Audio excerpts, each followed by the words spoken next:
So this is the app called Battleship. It is based off uh, the Battleship board game that it is very common around shops, and I thought that it will be a good project to digitalize it. This project has not been completed, unfortunately. However, I have been working on it for some time. So in the first screen, we have the a screen of the choose your game mode, which it has a button, a multiplayer button, a single player button, and some images and label, and a player. A player will be for the music in the screen, and then in here you select the type. Multiplayer is not. It has it's just a concept.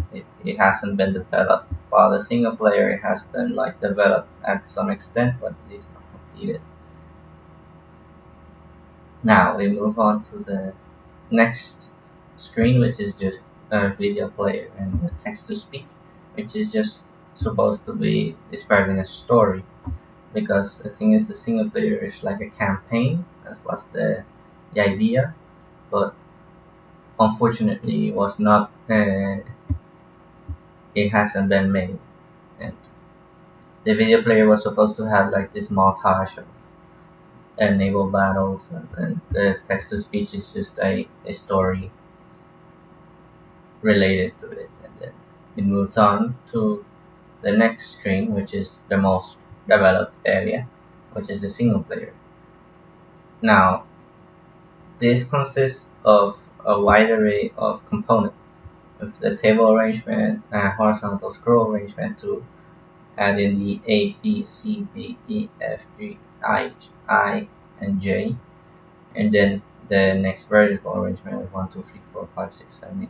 So it makes like grid is this grid of coordinates for you to put for you to select on. Like when you're gonna launch a shell, you're gonna have to select the image sprite.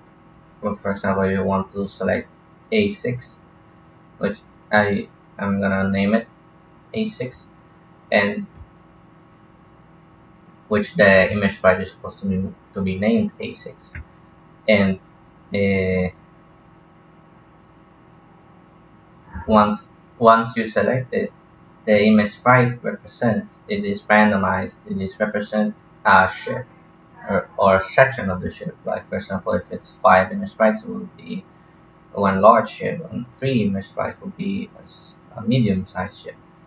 And then once you select that kind of image sprite, when you hit it, it will tell you that you hit.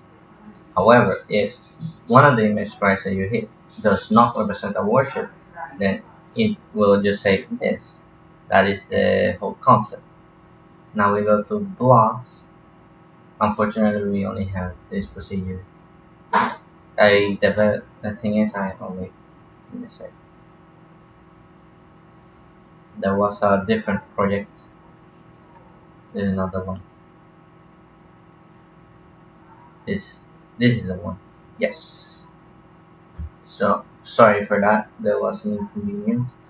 In here, instead of the image sprites, we have checkboxes, which is easier to identify because the checkboxes have only two. The checkboxes have only two inputs. For example, on and off. Those are the inputs of the checkbox. So once you select that checkbox, it will say you hit there, and then if that checkbox has an image sprite in it, then it would say hit. So that is the concept. Now we go back to blocks, and it is a very large array of buttons, no checkboxes, that it will call the procedure that if when A1 changed to, it will say if, and if then procedure, like for example here.